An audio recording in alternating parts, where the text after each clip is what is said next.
Hey, everybody. Welcome to another episode of Amazon Seller News Live. Got a lot of good news today, some tariff talk. We're going to be diving into some vendor central struggles that people are having and some very interesting AI news that seems very surprising at first glance, but we're going to be diving into that. So stick around. But I appreciate Robin, Vanessa, and Danon for joining me today. We've got a full house, which is awesome. And going to have a lot of great conversations here about some very interesting, somewhat controversial topics as well. So if you're out there watching, go ahead and throw your comments in the chat, and we'd be happy to talk about them on the show as well. So without further ado, let's go ahead and dive into the first news story here. So, Chinese Amazon sellers to hike prices or exit US market as tariffs surge. Chinese sellers on Amazon are bracing for major disruption after President Trump raised tariffs on Chinese imports up to 125%, triggering concerns about viability in the US market. Sellers are either increasing prices, some by as much as 50%, or shifting focus to markets like Europe, Mexico, and Canada. China accounts for roughly half of Amazon's global sellers, meaning these changes could lead to price hikes, inventory shifts, and supply chain reconfigurations across the platform. For US based Amazon sellers, this may reduce direct price competition from Chinese brands, but could also strain sourcing options and raise overall market costs. So, definitely big. He essentially didn't eliminate it, but reduced all the tariffs down to 10% for all countries except for China, which is at 125%. So, who wants to lead off with that big one? Well, are we just talking about Chinese sellers, or are we talking about what American sellers are doing too? Both, I guess, because obviously a lot of American sellers source from China. So it hits both sides for sure. Well, I can tell you what we've been talking about with our brands over the last 2 weeks. That if that's interesting to you, like what we've been telling them to do as an agency. Um, Absolutely. so It's definitely interesting. You don't even have to ask that question. Everyone is scrambling for advice on this, I think. okay. For sure. Well, so what we've been talking about with our brands is, first of all, if they were going to have a shipment, then maybe postpone it until things were happening, or till we know a little bit clearer what the final resolve will be. Mhm. Most large brand, the larger the brand, the more options they have. So you saw what Apple did with iPhone. They immediately shipped a bunch of phones to have them manufactured in India or sent through India. So larger brands will be able to find ways around this. In fact, the last time these tariffs happened, a lot of production moved to Vietnam, Taiwan, those places. So larger companies, there might be a disruption in inventory, but for the most part, they have a longer cycle, they have more cash, so they're a little bit more robust. With smaller businesses, we're recommending that they kind of postpone their shipments and consider reducing or stopping discounts. So you might see fewer sales, especially Prime Day, and fewer sales inside uh, brick and mortar as well, because Walmart canceled a bunch of orders as well. Mm. We're also going through with all of them and tightening their advertising KPIs and reallocating budget to higher margin items and items with higher levels of stock. So we're kind of focusing on maintaining current rankings, well, making sure that we're really fine tuning the KPIs and profitability on ads. And then we're also looking at increasing prices at a very small level, because you can't just pop up 100. I mean, if we were to pay the tariff 100% and raise the prices, the buy box would instantly get suppressed. So we're starting to Mhm. do incremental increases in the cost, but then bringing down with coupons. And coupons are more expensive for a lot of companies now, or they will be. So we're doing kind of our normal A/B price elasticity testing, knowing we'll have to circle back again. And then looking at cutting expenses if there's software that they're not using, or if there's other things that we can do to reduce expenses. And for some brands, they're looking at not carrying certain SKUs anymore because they're Mhm. trying to maintain cash flow. I anticipate that there'll be some brands that will not be able to afford the tariffs, so they will abandon that inventory. Between that and the orders that were canceled, Walmart delayed their commitments for Q4 for their retail buyers. So between that and the abandoned shipments and people holding shipments, even when things go back to normal, hopefully soon, then you're going to see a delay of the port. You're going to see backups. And there's just not a lot of clarity, which is causing people to, be very, very concerned about the future. I don't know if that was helpful at all. Yeah, I Mhm. think so. I think so. Yeah, yeah, very good. I like the strategy in there about shifting your ad spend to products that you have higher stock on and maybe higher profit margins and such to ride this out, because who knows how long the tariffs are going to be on. It could change tomorrow for all we know. And if I'd it like Yeah, to. and continues that along, is Yeah, go ahead, go ahead. Vanessa. Yeah, go ahead. yeah, that is a part to me that so the first thing that comes to mind with the tariff is noticing how we have in our businesses we have single point of failures, right? So I like to look at Mhm. businesses and my business in general is like, what if this fails or prices are skyrocketing or somebody leaves or a software is not there anymore, does my business look like? So this is kind of, I don't know if it's a pessimistic exercise, but it kind of is, because I want to see where it's a single point of failure. And I don't think tariff is necessarily a single point. It's not one thing, it's several things. But the fact that, okay, now I think people will seriously start thinking about diversifying from China, because up Mhm. to now it was kind of like the nice, cool like hack, right? Like, oh yeah, I do things in Mexico or in Vietnam or in Jordan, like things like that. But it was like fun, and the people that were doing it is like, oh yeah, they're cutting edge, they're taking the risk. Right now it's pretty much a need, right?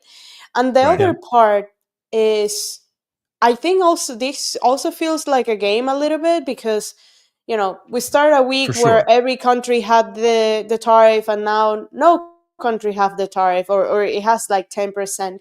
So it's just like a negotiation where honestly, like, maybe if you can delay a decision on bringing inventory or putting a PO, or something like that for 2 3 weeks more, I think that'll be the best decision, rather than completely rearranging the whole Amazon strategy, or for that sake any strategy in the business, to change to adapt to this tariff. Because I'm pretty certain that the ultimate tariff or number won't be No, 125%. Like that is I just fully agree. ridiculous, right?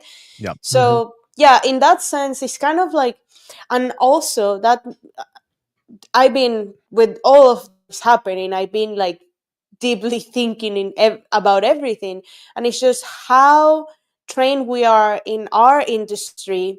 And I wrote about it yesterday.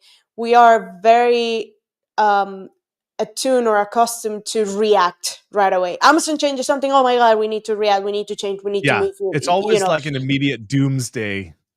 yeah. Mhm. And Yes. same thing with all of the stuff. And also I feel that I'm part of that. I part of me feels guilty, because I'm also part of that circus of news, Amazon updates and things. It's like, changer, this is a game changing thing, this is a game changing thing, this is a game changing Yeah. thing. And honestly, like up to today, with over to the tariff, nothing previously was a game changing thing. Like, tariff will be, if they stay as they are, will really be the game changing.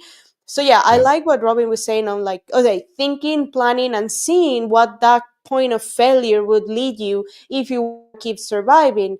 But will I recommend somebody to change the whole thing today? Probably not. What I do like is that small price increases.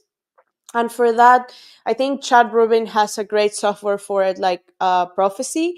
You can Prophecy, like yeah. slowly increment, the buy box to see, test the elasticity and things like that, and it also give you room for the big jump, right? Like you don't go from 25 to 35, you go from 25 to 26.30, then to 27, and it's slow, right? Because if not, we're Mhm. gonna lose the buy box again. And honestly, back to the news, it's like, imagine if Chinese sellers, who most of them are manufacturers directly, are thinking about leaving the platform. This to me is just like, oh, okay, we're in big trouble. Like, because China is the manufacturer of the world. So yeah, I mean, Yeah. think all their mechanisms, but it's just that headline is just kind of scary. I don't know. I mean, yeah, it is an opportunity for US brands that don't manufacture in China. But if you Yeah. manufacture in China, it is the exact same thing. And I have two things. Yeah. You want to go, Robin? Oh, well, I mean, either way. Why don't you go first, and Uh, then I have some things uh, to build on Vanessa, as long as we can circle back. okay. Yeah. Okay. Yeah. Of course. Yeah. I think mine are a little shorter. So two things. Number one is I think what we're going to see if these brands do exit, I think what we're going to see is an opportunity. We're going to have a sudden significant in certain areas, a sudden significant decrease in the number of people bidding on PPC to get sales, right? So you might see a dramatic upswing in your placement and conversions and traffic and stuff like that. So that's number one. Number two is I actually think so. Vanessa, you said 2-3 weeks. I think it's going to be 2 or 3 months. Now, granted, the Trump dropping the hammer has gone extraordinarily fast. But I think that lifting and changing things is going to go a lot slower because I believe he's using this as a negotiation point because obviously it's not sustainable, but I believe it's a negotiation point, and I think things are going to change more slowly. So I would wager that some brands can't afford to wait that long and will need an interim decision, but it's certainly not going to be something that they should jump on right now and go buy something for double the cost out of Sri Lanka or something like that, or wherever they can get it made. Those are just the 2 points I wanted to make. So on one side, a potential huge opportunity to have a higher conversion rate and placement for ads at a lower cost because there's not as many people bidding, and then a longer wait time. But yeah, Robin, go ahead. Yours is probably more insightful than mine. Oh, Anyhow. I was gonna say some of the same things, right? So, your IQ actually drops when you're really upset, when you're really angry. We don't make the best decisions when we're upset. So we want to make sure that we're making decisions. So I had a friend that was, very teary call, and I was talking to him about, what his options are, and and I was like, okay, we don't want to make knee jerk reactions. So we want to look at, making decisions now that if tariffs get removed tomorrow, you're still not going to, it's nothing that we can, it's not a one-way door, that it's a decision that we can adjust that is going to help you get to your business the way that you want. And then we want to try to limit liability. So for him, one thing that he's checking into is bonded warehouses because, he had inventory that was on the water.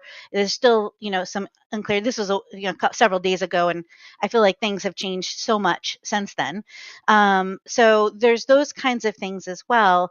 And with the pricing, you don't want to be the first one to pop up really high on that pricing because then you'll lose your ranking, right? Because your competitor's at a lower price. So what you're trying to do is you're trying to balance making sure you have inventory for a longer period of time. We're actually looking at maybe slowing down velocity, trying to conserve profitability, focusing on bottom line in case we have to pay more for our next inventory, and preparing for if we do need to raise prices, making sure that we have the lever with Amazon to do that. So those are kind of the things all together that you want to be looking at. And if you're a reseller, you might want to consider that because of that strategy for many brands where they're going to be looking at conserving, you might see fewer discounts. You might see a shallower reset if you are somebody that shops the resets. So you need to be starting to prepare for that cash wise as well, and inventory flow wise, and starting to think about, okay, so if there isn't as much inventory for me to purchase, and it could go the other way too. It could be that in the inventory that you purchase right now, because price increases, it increases your margins, but you just want to remember that there's going to be a crash after that wave. So where either prices are going to be higher or there'll be a glut of inventory. So you just need to be really thinking for best and worst case scenario, plan for both, and then kind of keep an eye on things. To take a little bit more on that, Robin, on Vanessa's side, she says that you need to incrementally increase prices. I think that's a known factor for quite some time, right? On your side, you're saying don't. But what about if you started now slowly incrementing prices? Would you suggest that? So me and Vanessa are aligned on that. Yeah. So I think slowly doing price increments, and then using discounts to, so we had a folding sunglasses company, and they were trying to be kind of like imitations of Ray-Bans, and they, so they had their price at a really low price, and what we did is our concern is that because they're trying to kind of be a competitor to a luxury brand, that their price was too low, was devaluing their brand. So we raised the price, and then we saw, did sales lower? Then we lowered the price to make sure that wasn't a false detail, and then we raised it to where we saw the conversion start to drop. So you would kind of take that same A/B philosophy for your price elasticity, but you're going to be doing it at a much smaller increment because we're just trying to stay ahead. So it's not like the tariffs happen and the prices go up, because it's a company, one of our bigger companies is like, well, we have 8 months worth of stock. So for them, they just need to slowly, at a very small, we're just inching up the price of a very small part, not even to the point where it would even trigger a buy box, because it's not going to be an issue for them until they start to need that inventory restocked. So it's going to depend. The strategy depends on their margins, it depends on their inventory depth, and it depends on, of course, where they're sourcing.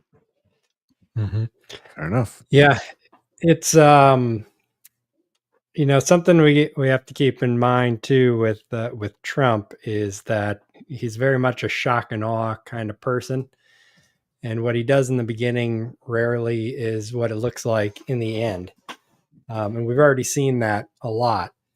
And so I think who said 2 to 3 weeks? Vanessa was saying about how long the tariffs might hold up. You're thinking maybe that's 2 to 3 optimistic. months. I think 2 to 3 months. Yeah. I think really that brands should prepare. I think that brands should prepare for at least 2 to 3 months, because if it's 2 to 3 weeks, great news. But if it isn't, and you only prepared for 2 to 3 weeks. Yeah. So here's the thing is, Trump changed course because the bond markets started collapsing, which means other countries are selling the debt bonds that we sell to them to maintain our debt. And so that was an indicator that the economy was about to collapse if he didn't change course. And so he changed course. But now they're mainly just on China, the big ones, right? And we can't make everything here in the United States, but we can make everything outside of China. It's going to hurt in the beginning, and there's going to be a lot of pain. But everything that can be made in China can be made in other countries. Oh, I see what you're saying. Yeah, exactly what I was thinking. If this was part of even a 2 or 3 year plan, I would say we could probably, but we don't have, there are some things that are only made in China, and I will tell you, my made in America companies are just as stressed out as my made in China companies, because my made in America companies where do they They get their source from there. supplies? They get, yeah. Exactly. Even if you have a Correct. Yeah. food product that's made here, the packaging, the machines to do the packaging, all of that comes from China too. Raw So materials. Yeah. Yeah. yeah, so it's not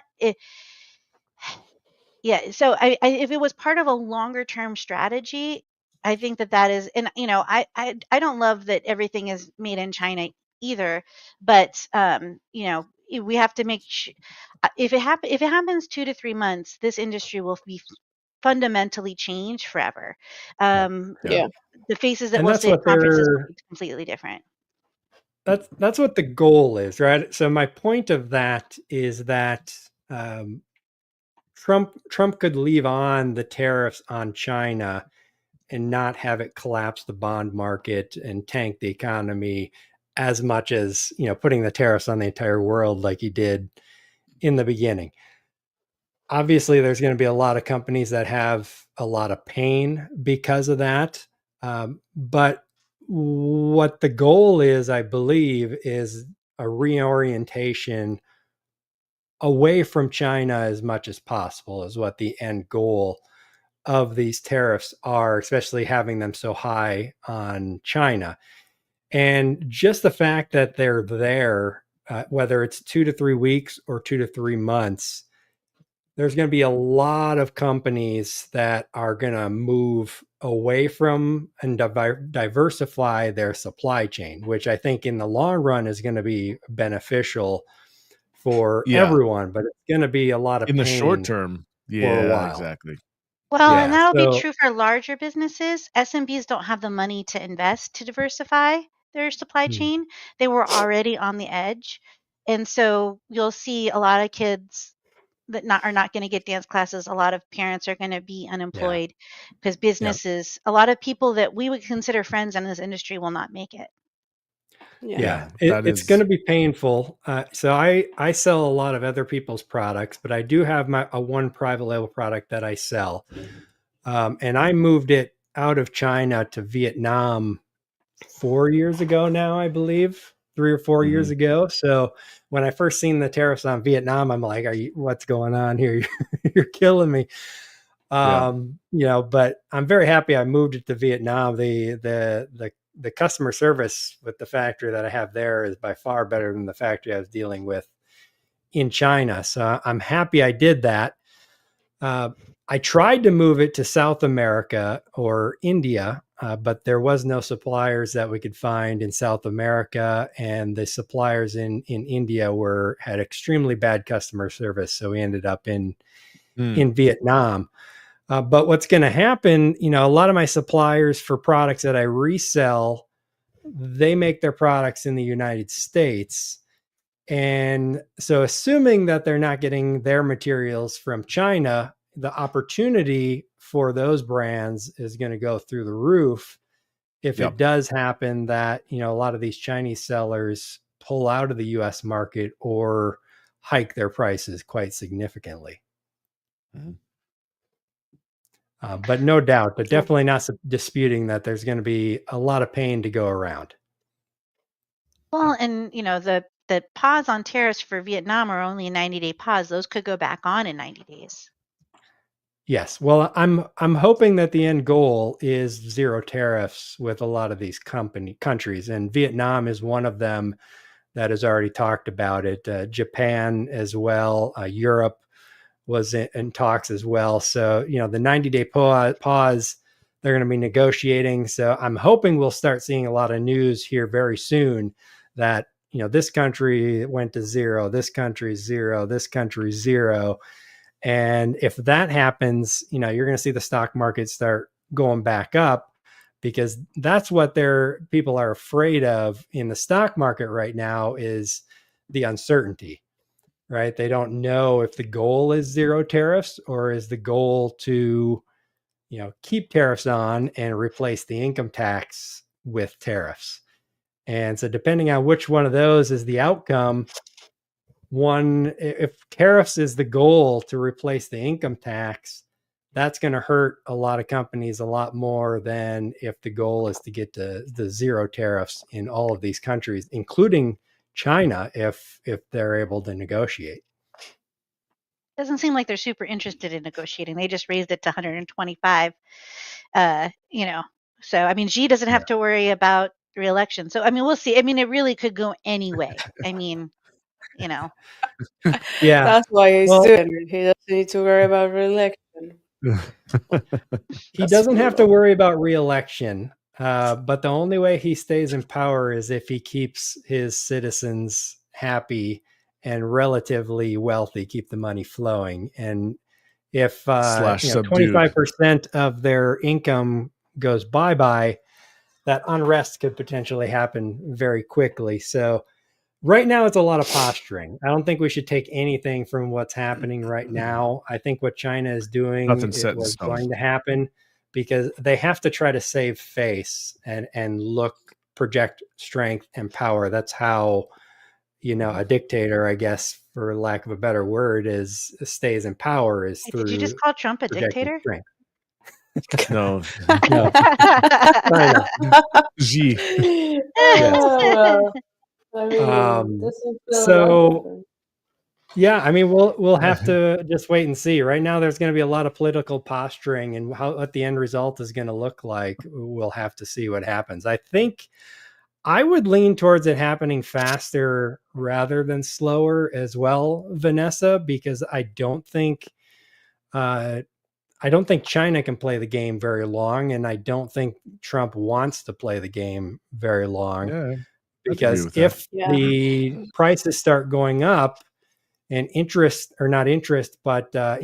starts going back up, that's not going to be a good look on his part. And senators and Congress people are going to start getting very unhappy very quickly if that happens. Yeah.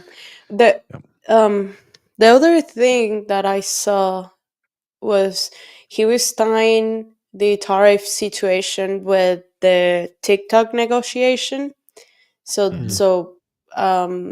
he tweeted something about that where it's like, oh, we're still negotiating, we're extending it 75 days. And then China replied, like, we're not going to negotiate if you put the tariff. So then he went more aggressive on that. I think that's when he put, like, instead of 54, it was like 125. And today, and I don't know, like, honestly, I don't know what's real anymore. But today I heard that, no, the 125 was on top of the 54. So it's like they corrected something. It's like, no, we like a little. I mean, at this like, point, it's a trade embargo. It's not even really a tariff now. It's a trade embargo. I know. At this point. Yeah. Yeah, it's like, Exactly. how much to do business with you? $50. No, thanks, not at that price. $150 then. $150 to do business with me. Like, okay, I guess I'll do $50. Yeah. Yeah. Coming up next on after these commercials, we're gonna go back into e-commerce drives all political agendas. Right. It is pretty interesting. I mean, e-commerce is just trade, right? So, and that's that's what the world runs on essentially. So that's just a new age version of it. I'm hoping it's shorter than longer, and we're able to make a deal. I seen a very funny meme. Well, maybe funny, maybe not funny, but it was a photo of Trump reading the Art of War and Xi reading The Art of the Deal. Both trying to figure each other out. So that's essentially what's going on. So we're just gonna have to wait and see what happens. In the long run, I think this could be beneficial, but in the short run, it definitely could be painful. Yep. I think that's probably the takeaway from all of this right now is all the commotions happening, but it's going to hurt and maybe it'll be better and hopefully it'll be better later. Yes. I mean, absolutely. ultimately everything gets better at the end of the day, like just give enough time for that to be better. Yeah. The question is, do we have enough time? That's the question. Or can we take enough time to get to the better point? Let's hope Yeah, so. Because exactly. if the economy crashes or something, then we're all in And trouble. Hyperinflation is we saw that in Venezuela and a lot of other places too. Hyperinflation can be very harmful to people as well. So there's that to Yep. consider as well. Yep. Yeah. For sure. I had Oh yeah, friends it's that brutal. were I had friends that they had farms out there, and they would go and purchase black market US dollars because the inflation was so crazy that that's the only way they could hold their currency, because one day they could buy rice for $1,000, or it could be $15,000, you know? Yep. Yeah. But yeah. For sure.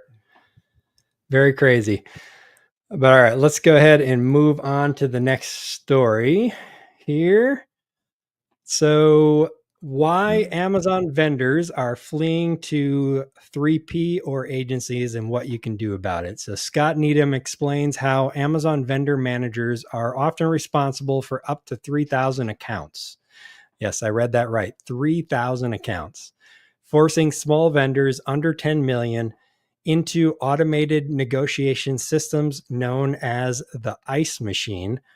This system leaves vendors feeling neglected and leads many to seek help from agencies or migrate to 3P selling, third-party selling. Large vendors, however, are often blocked from going 3P, even when Amazon won't buy their products, highlighting the need for hybrid models or expert support. Needham points out to voices like Kara Babb, Martin Hubel, and Jed Lawson for guidance, and emphasizes that vendors shouldn't navigate this landscape alone. So this was rather interesting. It caught my attention. 3,000 accounts for one vendor manager potentially. That's insane. And then I think the bigger bombshell is down in here a little ways, is that Amazon will actually block vendors from going to 3P, even if they're not buying their products any longer, which is rather interesting. They'll threaten to shut down their accounts. I've never It's heard rare. of that before, Robin. It's rare. Oh, yeah. It's rare, but it does happen. It's not a majority of things. It's usually if they're an Apex brand, or there can be different considerations, and then that's when working with a resale partner really makes more sense. I mean, a Yeah. good number of our clients are people that are coming from 1P moving to 3P, and there are definitely some table stake rules to keep yourself out of trouble. And there's always plan B and plan C, but a lot of them are feeling that neglect. We have a couple that they can't leave Vendor Central because they're big, bulky items, and the Amazon fees just make it not possible to sell Yeah. their products at a if they can't sell 1P, they can't sell at all. No reseller would take them. Yeah. Yeah. It's it just boggles my mind though that one vendor manager could be managing up to 3,000 accounts, and somehow they think that will work out. It's been that way mean, for a while. I mean, Yeah, they it don't is. get any support. Everything's automated.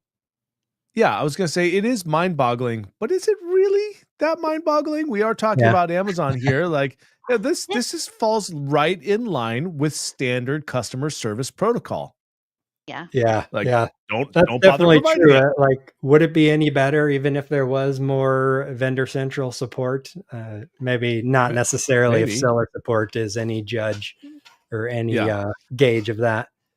Yeah, but So- at the end of the day, the support is not the one that negotiates, right? Like Yeah. seller support is not negotiating like FBA No, fees, no. right? Same way a I'm vendor just saying. manager. Yeah. Sorry, go ahead. Yeah, no, like a vendor manager is not really there to support the brand more than to negotiate on behalf of Amazon. And if you see it that way, it's just like this is a person that's coming on behalf of Amazon to negotiate a price. And I Mhm. also heard like the amount of money that they get paid. Like vendor managers make multiple 7-figure salaries, and it's just like, oh my god, that's crazy. That is crazy because Yeah. at the end of the day they make Amazon a lot of money. So you honestly you have to see it for what it is. It's just a negotiator on Amazon sites that will make things. And at the end of the day, they have the biggest lever because they control the platform. So Mhm. this is not. I have heard of things like, oh yeah, we cannot go to 3P directly because they'll suspend our accounts. I heard So that before. so that if that's the case, then one could assume that perhaps those people that are doing those negotiating the prices on this are maybe making a commission based on the savings they make for Amazon or something along those lines. Could that be? They definitely have KPIs. I don't think it would be based off savings. Yeah, I don't think so. It doesn't align with Amazon's overall goals of being the A to Z thing for everything. I mean, if you go Mhm. to like the things that they value as, having a low price, having the best product selection, I think that it's going to be more along those lines, but I don't have enough, know-how to Yeah. really know what those KPIs are for them. I mean, Mhm. yeah, perhaps not directly that KPI, but what Vanessa said is they're making multiple seven figures in some cases.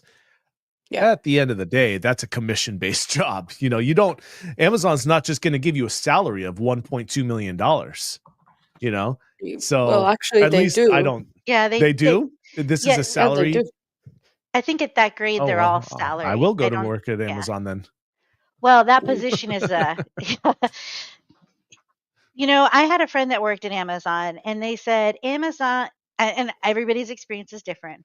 But her experience was Yeah. Amazon is where overachievers go to feel bad about themselves. Hmm. I mean, I know people who work at Amazon, and even the ones that are very happy, they work very hard. They're very result oriented. It's a very like there's brilliant people at Amazon, but it is not a Sure. cakewalk to work and be promoted there. Mhm. And Mm. things move So very slowly. So if you've been used to working on your own business, it's going to feel like you're moving in cement shoes. yeah, I asked Grok if Amazon vendor managers make commissions, and it says no, they do not. They have a base pay, and then they get bonuses and or stock incentives, which are tied to their performance metrics. Yeah, But also known no as direct commission in a commission. different way. Essentially, yes. Yeah. Yeah. Yeah. Yeah. Yeah, So okay. Anyhow, this obviously they're going is to set those metrics like, hey, get this many breaks on prices from the vendors. And yeah, so, yeah, basically commission. basically commission. Yeah. Yeah. I mean, I'd be surprised, like, don't get me wrong, when I said I don't think they're gonna give a $1.2 million salary, I'm talking specifically about people that just negotiate price. Yeah. I don't know for sure. It would Well, that's not what the surprise vendor me if managers do. The vendor managers, I mean, they're not just doing the contracts are like, this says that they're either pretty much automated too.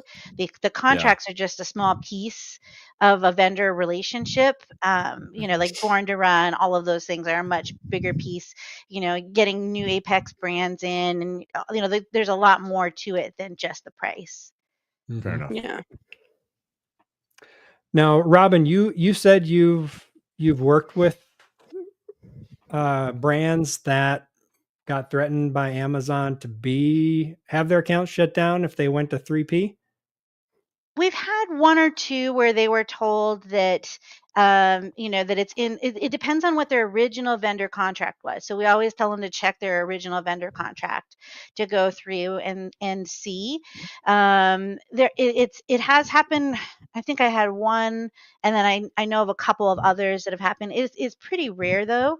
Most of the clients that we take over 1P to 3P, as long as you're not selling on the same offer, you're not doing anything that would compete with that offer. Mhm. You're basically taking. This is going to sound like a cuss word. It's not a cuss word. The crap products can't realize a profit. Products. So if Yeah. your product on Amazon Vendor Okay. Central is not selling through, they designated a crap product, can't realize a profit, and so they won't stop purchasing those. So if you start with those products first, and make sure you're not doing anything interfere. We also work with a lot of people who are looking to move off Vendor Central completely. It usually, it depends on the product mix of the brand, but there are definitely some cash flow implications in moving from 1P to 3P. A lot of technical and process pieces, so we kind of handle all of that for them.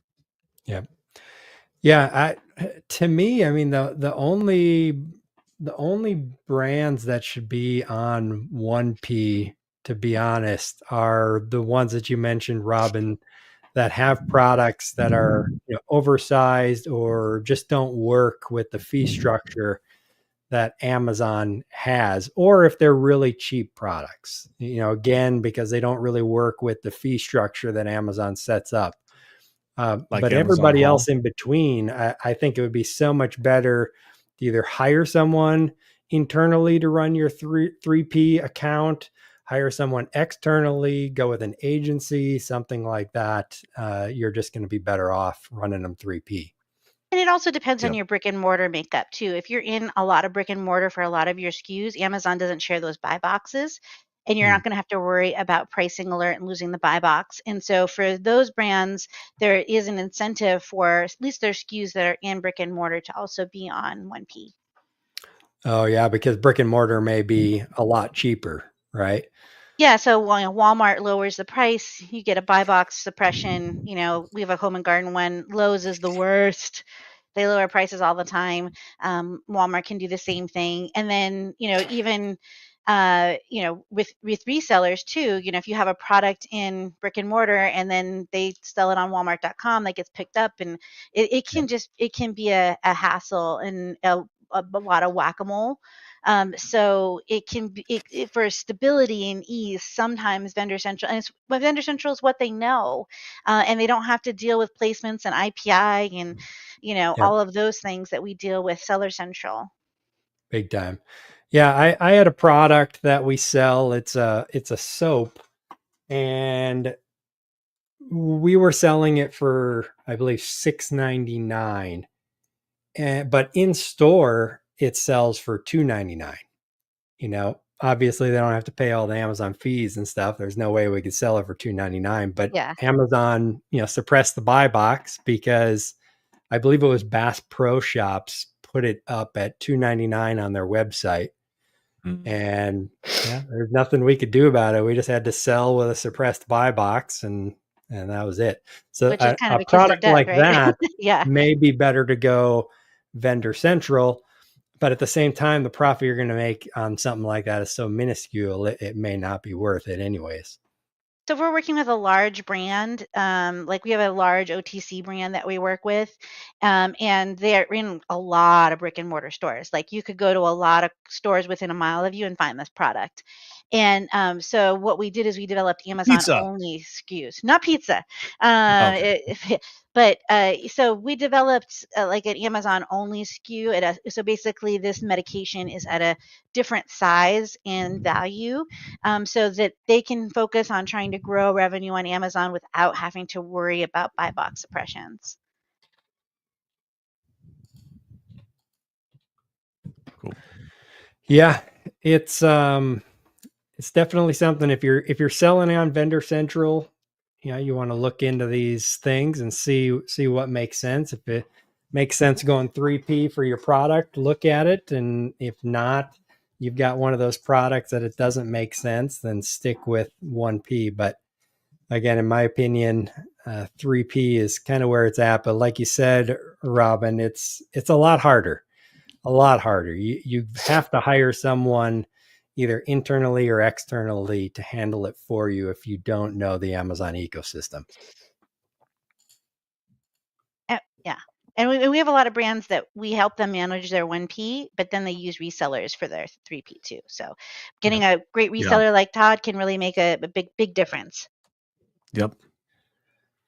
All right. Well, let's go ahead and jump on to the next news story here, and then we'll wrap it up at the top of the hour. This one I thought was very interesting. So Amazon's new Buy For Me AI feature may change how sellers compete. Amazon is testing a new Buy for Me button powered by agentic AI that allows users to purchase products from third-party websites directly within the Amazon app. This feature fills in payment and shipping details on the brand's site using Amazon's Nova AI, enabling a seamless checkout experience without ever leaving Amazon's ecosystem. While Amazon won't take a cut of these purchases, sellers should note that Amazon is expanding its influence beyond its own platform, potentially reshaping how shoppers interact with non-Amazon listings. This could impact external traffic strategies and competition, especially for brands not selling on Amazon, but now visible to Amazon's user base. Yeah. Now, before we got started, Danon, I know you mentioned that you played with this a little bit. So what are your thoughts? Tiny bit. Yeah. So, okay, couple of things for the brands. Number one is Amazon, if they are bringing traffic to the website, they are encrypting that email, and your website does not see any, you can't track any of the results of Interesting. that traffic. Yeah. Yep. So obviously if you order through the website, they have to have a name and address. So at least you'll get that, but you're going to get an encrypted email just like we do with buyer seller messages today. Right. Okay. So That makes that's sense. number one. Yep. And so here's what I think is Amazon wants to control every facet of every purchase that happens on the interwebs. That's what they're going for. They want as much market share as they can. So they came out with a program called Buy with Prime. Like, hey, cool, we got a program. And I actually like Buy with Prime. And there's apparently studies that if you use Buy with Prime on your website, you get better conversions on your listings as well. Several percent higher it goes up from what I read. Yes. And so now this is just another effort to control and maintain the customer. So you were saying before we got started, this is a great way to keep them in the Amazon atmosphere. And that's totally true. If they start displaying this stuff and they never leave the Amazon portal, you don't actually go to that website. They're simply grabbing the data from that website and showing it to you in the Amazon app. And that's why your website doesn't track everything like it normally would. You're not getting a heat map on where are they clicking, how far are they going down the page, etc. So the other thing is that right now it doesn't cost you anything. It's not costing these brands anything for this. So this is in beta right now. And so but I guarantee you that eventually this is going to be a pay to play model. It has to be. Yeah. Yeah. They're just vetting it right now. Probably something like, you pay so much to have your catalog included. Yeah. Well, I think that initially they're going to go just pay us this much of the purchase price. Then it's going to be cool. You want to be enrolled in this. Okay. That's $50 a month, right? It's just going to be probably going to be the same as what it costs us. And then it's going to be, it's 15%. It'll be like, oh yeah, just 3% of the sale. And then what this is eventually going to do, I'm talking, much longer down the line here, it's going to drive the prices up on websites because they have to accommodate for Amazon's fees. Yeah, and because Amazon owns all the traffic, then you're going to start paying for sponsored ads to have your stuff placed inside of Amazon search results. And so it'll go. And then fees will raise. And that's just, this is the wheel of Amazon. Yeah. Yeah. I could totally see that for sure. The flywheel of Amazon. That's right. Yeah. Yeah. I think the part of it, probably the biggest play here is not necessarily the control on everything that happens in e-commerce. I think it's more, this is an extra outlet for the ads to show up. So now they can go to brands that are mainly omni-channel and say like, hey, do you know that you can keep your stuff, keep your independence on your website, but you can tap the market on Amazon, right? Like, I think that to me is what might be leading this.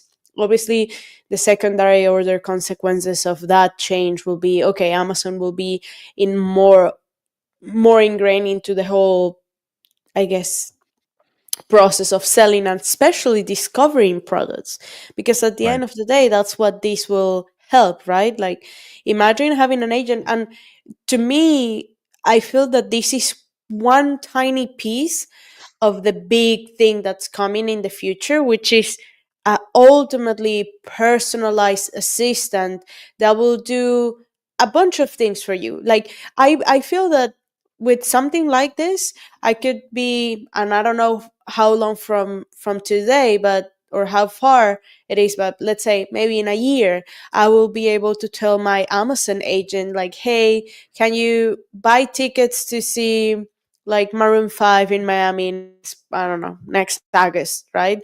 And it will go and purchase things for me, right? So it's training like the system to get users to get used to, be that shopping agent.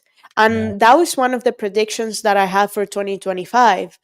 This is the only way that Amazon will, I guess, I don't want to say survive, but ride the wave of the AI. It's becoming an AI, I guess, agent in a way. It's Like, like an I guess agency, like a travel agent. Perplexity and ChatGPT and all of those, they already have their, like, I guess, Niche. content, and they're known because they give you the answers for things.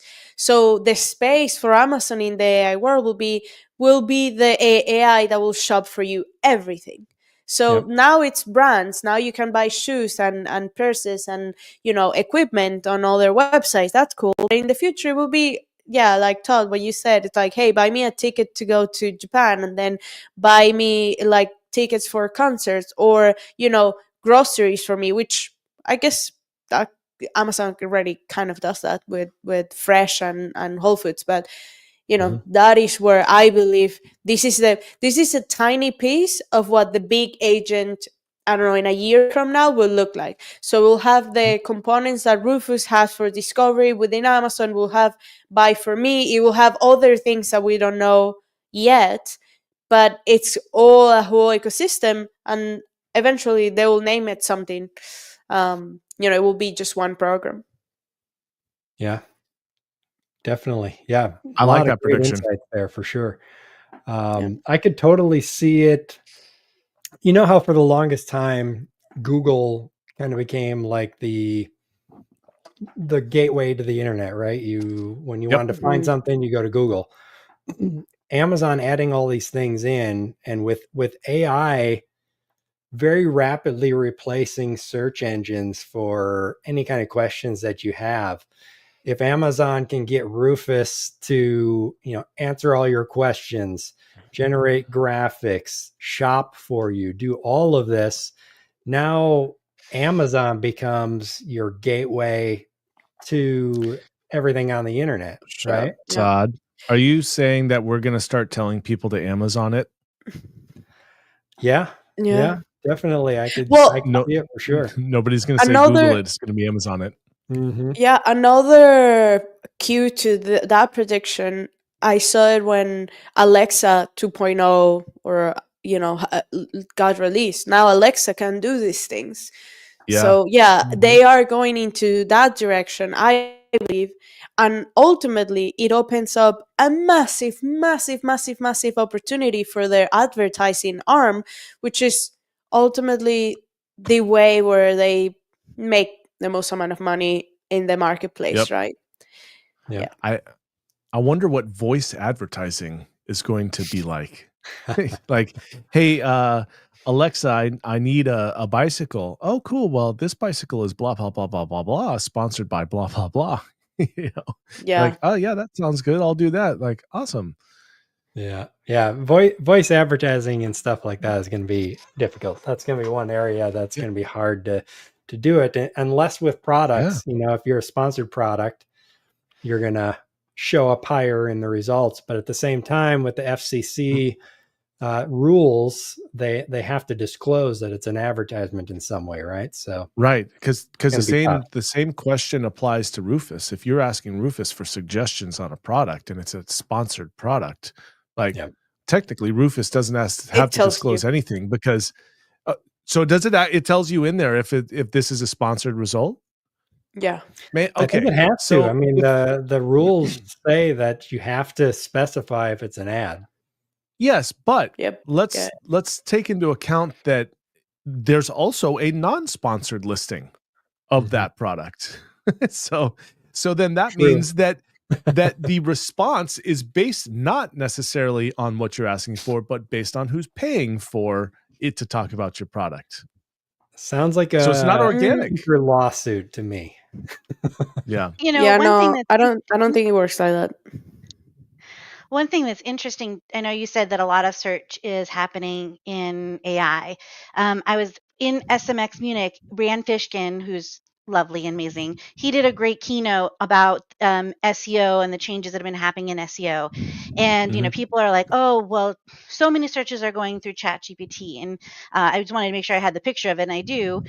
You know, Google gets about 14 billion searches a day, Mhm. where GPT right now is 37.5 million. So it's actually a smaller percentage of what Bing and Yahoo, even DuckDuckGo, get significantly more searches than ChatGPT does. So, you know, right, what his point was is that you can't just that there's still a lot of wiggle room left Yeah. in where searches are going to actually end up happening. But For it is sure. changing. Yeah, well, But- I mean, think about it. ChatGPT didn't exist, or it wasn't massively adopted maybe 2 years ago. Like, who 2 years, knew 2 years ago what ChatGPT was? Nobody. And now we have 300 millions. And also, that is just one company. What about Perplexity? What about Right. Claude? What about Yeah. Gemini? What about Grok? Like, Yeah. there's so DeepSeek. There are so many different models, and queries are going through those models.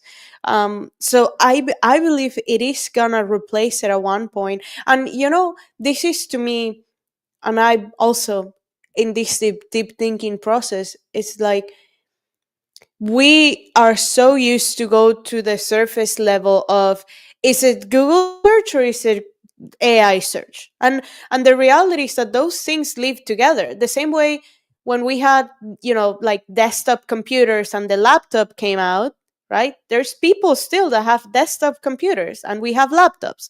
Like, Mhm. what's the biggest market? Well, I think the laptop market is bigger. Same thing with the phone, right? Like, now we have, it was a desktop, then the laptop, now the pocket in the phone. Will the phone replace completely the laptop? No, not really.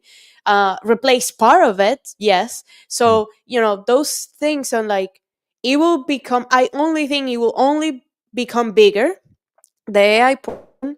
And I don't believe necessarily that traditional search will become bigger. May stay where it is at, may decline. I don't know if that is the growth. So what Google have seen historically of hyper growth every year and like amount of users, amount of search, amount of things, I don't think that will happen unless they add, or unless they, you know, push Gemini or something out. So that is the thing. Those things coexist, and the point is, normally the younger generations are the ones that adopt those new technologies faster, and eventually those younger generations will have the money to spend, like, you know, to buy stuff. So you want to be where your market is at. That's what I think on that. Regardless, AI is definitely the future, and I'll just wrap it It's up the and now. say, you know, when I'm searching, I find myself increasingly, even if I'm searching on Google or some other search engine, if the AI like summary thing doesn't The show summary, up at the top, then I'm jumping over to Grok or ChatGPT and typing it in there, so I don't have to scroll through the results to try to find what I'm looking for. Yeah, I think just speaking about Gemini, I think that Google is rolling their stuff out a little bit slower, but unquestionably they have the greatest history of data to train an AI on search and what the behavior Sure. is and where people found their answers. So they, out of anybody, out of any corporation on this planet, they've got the greatest amount of data to pull from, and Yep. it's already stored. I guarantee you they have that all. So If I you want think to that Yeah. Gemini watch is going to some, make leaps and bounds. you Mhm. want to see something interesting on data from Google and Chrome and how it might be aggregating using your computer to help build that database. Cindy Crum from Mobile Moxie has a great Mhm. thing. She was doing it last year about Google using Chrome to index and basically using your computer and your renderings. So it was really, Mhm. really interesting. Maybe that's why Chrome takes so many damn resources on my Yeah. computer. Lots of memory. It's crazy. But all right, well, we're over the top of the hour, so let's go ahead and wrap it up there, and we can all get back to work here. But Mhm. Robin, Danon, Vanessa, I appreciate you guys joining me on the show. And everybody out there watching, every Friday we do this 1 p.m. Eastern. So join us next week, and I appreciate you being here. So until next time, Thank you. happy Bye. selling, Thanks for everybody. having me. Bye, Bye. everyone. Have an